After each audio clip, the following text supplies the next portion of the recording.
मित्रों, यह चुनाव महत्वपूर्ण है। इसलिए चुनाव महत्वपूर्ण है, यहाँ के लोकप्रिय नेता, राम मंदिर के नायक आदरणीय कल्याण सिंह जी हम के बीच में नहीं हैं, लेकिन आदरणीय कल्याण सिंह जी के लिए एक पुत्र के समान,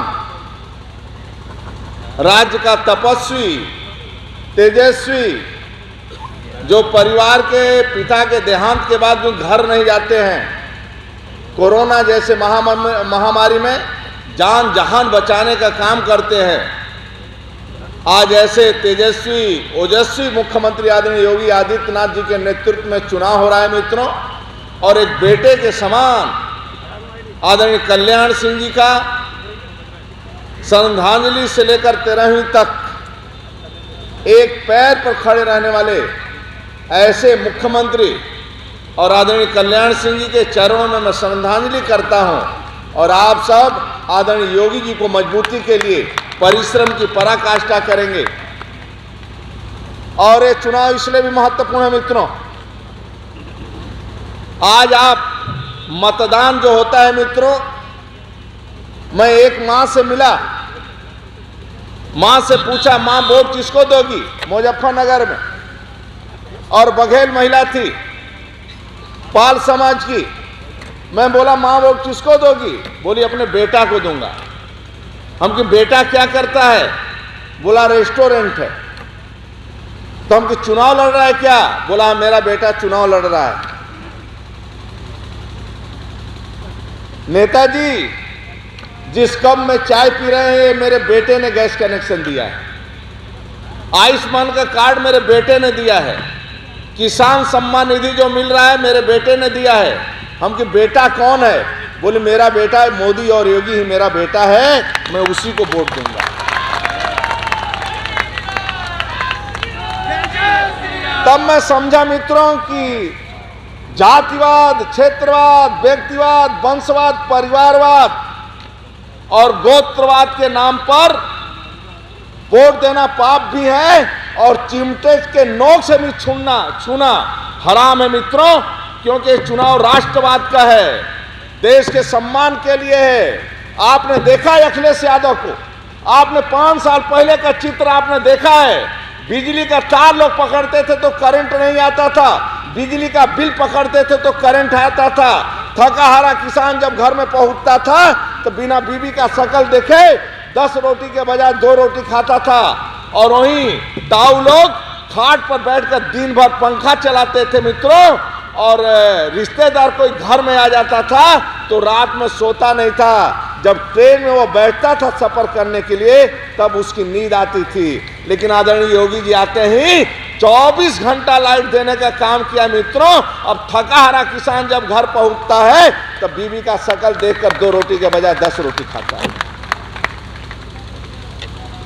और आप कह रहे मैं आ रहा हूं, यही नहीं मित्रों, 5 बजे लोग दरवाजा बंद कर लेते थे, खेत से ट्रैक्टर चोरी हो जाता था, कोई पुरसाहार नहीं होता था, कुंडल लोग छोड़ा लेते थे, रिपोर्ट दर्ज नहीं होता था, जंजीर छीन लेते थे, रिपोर्ट दर्ज नहीं होता था, पढ़ाने जाती थी शिक्षिका स्कूटी छोड़ा लेते थे और छेड़ते थे, रिपोर्ट दर्ज नहीं होता था, कोई सिपाही कोई दरोगा रिपोर्ट दर्ज कर लेता था तो रामपुर के मियां जान का फोन आ जाता था मित्रों, और वो गुंडा छूट जाता था थाने से।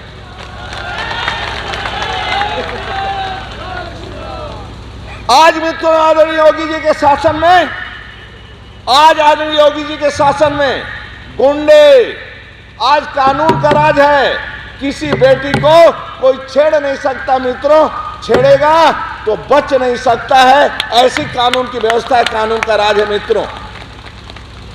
अखिलेश जी कहते हैं बुलडोजर लेकर, बुलडोजर चिल्लाते हैं और बात करेंगे। आपको मेरे को बताइए मित्रों, एक तपस्वी मुख्यमंत्री को चिलमबाज बोलेंगे? सरदार पटेल की जयंती में जिन्ना की याद करेंगे, जिसने राष्ट्र की एकता अखंडता के लिए अपना जीवन दे दिया, आप कहेंगे?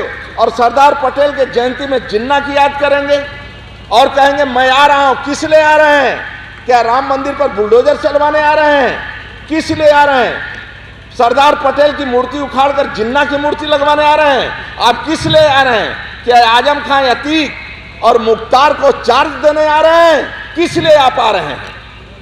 इसलिए मित्रों, इस राज्य के अंदर गरीबों का कल्याण करने वाला, गरीबों की चिंता करने वाला राज्य का मुख्यमंत्री और देश का प्रधानमंत्री कोई प्रधान सेवक है मित्रों। यही नहीं, एक वाल्मीकि मां से मैं पूछा, दलित महिला से मैं पूछा, बोली बेटा इस देश के अंदर देश का 70 सालों बाद पहला प्रधान सेवक है कि धरती पर उतरकर स्वच्छता कर्मियों का पैर धोने वाला कोई मिला है प्रधानमंत्री, तो आदरणीय नरेंद्र मोदी मिले हैं। काशी विश्वनाथ के कॉरिडोर में मजदूरों के ऊपर पुष्पों की वर्षा, पूरा मंत्रिमंडल था, लेकिन भोजन श्रमिकों के साथ किए जो 3 साल कोरोना महामारी में काशी विश्वनाथ कॉरिडोर के निर्माण में लगे थे मित्रों।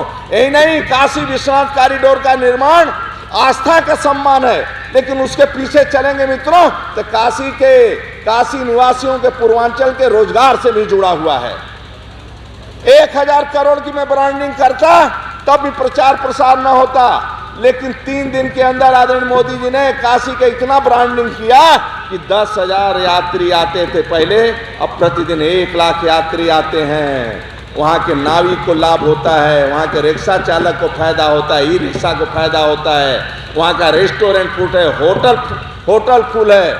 इसलिए काशी वालों को आर्थिक भी उन्नति का लाभ मिला है और काशी विश्वनाथ की आस्था का सम्मान मिला है मित्र।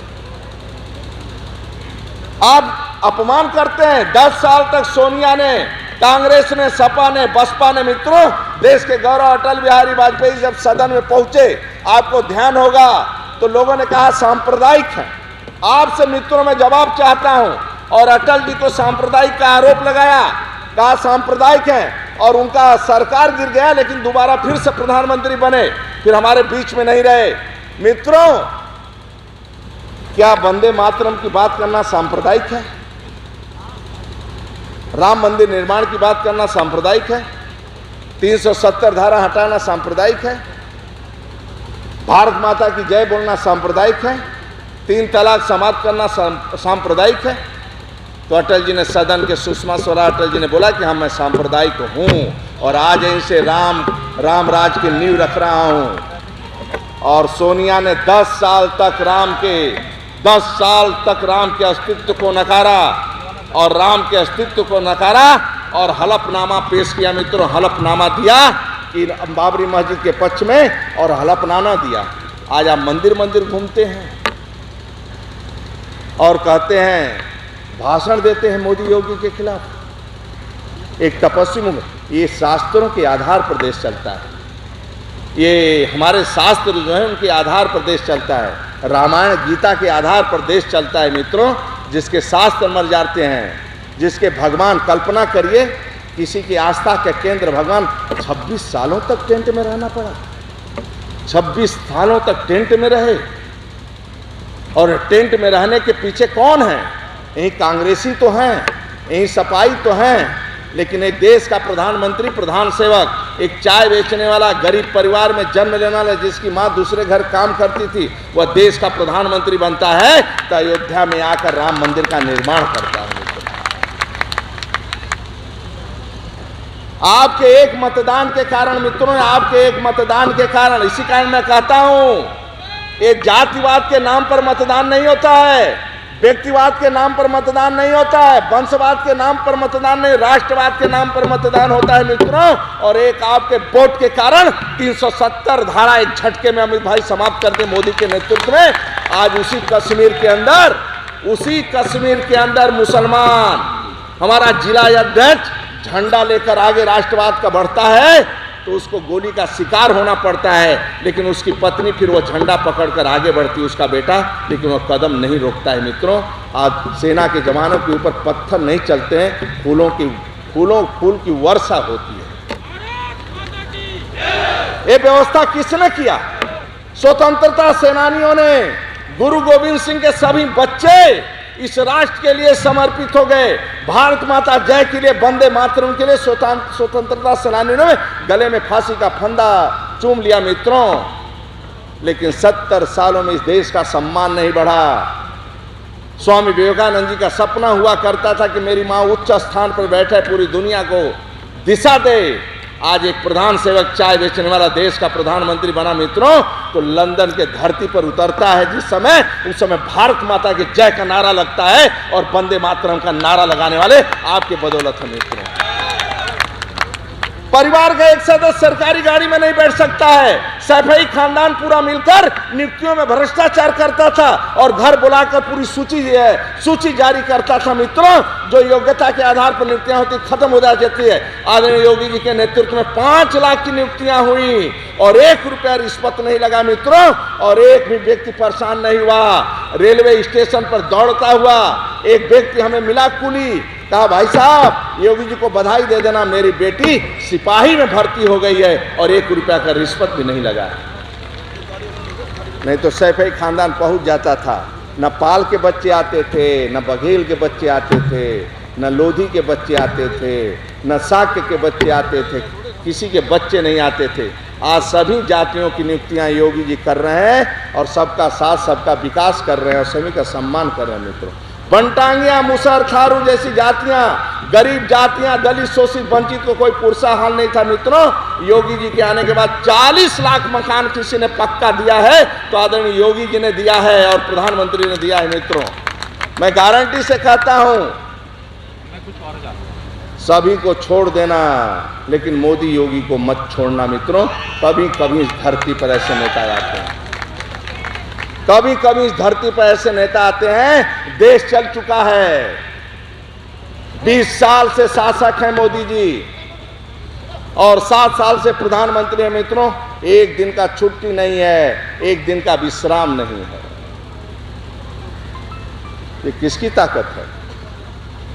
आप जैसे लोगों की ताकत है, 125 करोड़ देशवासियों का ताकत है मित्रों। इसलिए चुनाव में जातिवाद नहीं देखा जाता है। मतदान, एक मतदान इस राष्ट्र को मजबूत करता है। आपका एक मतदान योगी जी को मजबूत करेगा। आपका जो एक वोट गिरेगा, एक बेटी के सम्मान बढ़ेगा, एक दलित का पक्का मकान बनेगा, एक गरीब के घर में स्वच्छ पानी पहुंचेगा और वह सीना तान के चलेगी और शांति से आगे बढ़ेगा मित्रों। ये मतदान विधायक बनाने के लिए नहीं होता है मित्रों। ये मतदान उत्तर प्रदेश को मजबूती और राष्ट्र को समृद्धशाली के लिए मतदान होता है। इसलिए आपके चरणों में आया हूं मैं, आपके चरणों में प्रदेश अध्यक्ष के नाते नतमस्तक करने आया हूं कि मोदी योगी बनकर गांव का एक एक वोट बीजेपी के पक्ष में गिरना चाहिए और कमल खिलना चाहिए। खिलाएंगे कमल पक्का। गांव में रविंद्र पाल जी जाएं या न जाएं, कमल खिलेगा ना? मतदान प्रतिशत बढ़ेगा ना? बढ़ेगा। मेरे गांव में 90% मतदान बढ़े। चाहे दुनिया के किसी कोने में रहता हो, वो मतदान के दिन उत्तर प्रदेश में आवे, मेरे गांव में आवे और वोट डाल के चला जाए। ऐसी व्यवस्था करेंगे पक्का? मोदी योगी बनेंगे? बहुत बहुत बधाई। आप तो एक बार बोलिए कमल कमल कमल कमल कमल कमल कमल कमल कमल कमल कमल कमल कमल कमल। मित्रों, कभी भी हाथी पर बैठकर लक्ष्मी नहीं आती है, कभी पंजे पर बैठकर लक्ष्मी नहीं आती है, कभी हाथी पर बैठकर नहीं आती, साइकिल पर बैठकर। लक्ष्मी तो कमल के फूल पर ही बैठकर आती है मित्रों। कमल रूपी बटन को दबाइए, समृद्धशाली उत्तर प्रदेश पाइए। मैं रविंद्र जी से एक बार कहूंगा, आप लोग मंदिर में इनको समझिए कि जनता जनार्दन भगवान के रूप में है। एक बार थोड़ा नीचे मस्तक में प्रणाम करिए और आशीर्वाद लीजिए। आशीर्वाद लीजिए, आप एक बार आशीर्वाद दीजिए। और मित्रों, कभी भी चुनाव जिला अध्यक्ष, प्रदेश अध्यक्ष की गलती हो सकती है, संचालन करने वाले की गलती हो सकती है, प्रदेश पदाधिकारी, जिला पदाधिकारी और आप सब। मेरा निवेदन है मित्रों, छोटी मोटी बातों में नाराज नहीं होते। माला कौन पहना है, कौन नहीं पहना है, इस समय संकट की घड़ी है। उत्तर प्रदेश बचाने की आवश्यकता है, राष्ट्र पर संकट है और मोदी योगी पर। एक बार योगी जी को बैठा दीजिए और मित्रों, मैं गारंटी से कहता हूं जिस दिन शपथ लेंगे छोटे मोटे जो गुंडे बचे हैं वो तुरंत राज्य छोड़कर भाग जाएंगे मित्रों, और खुशहाल रहेगा। इसलिए आपसे मैं आपके चरणों में वंदन करने आया हूं और आपको प्रणाम करने आया हूं। भारत माता की, भारत माता की, हर हर महादेव।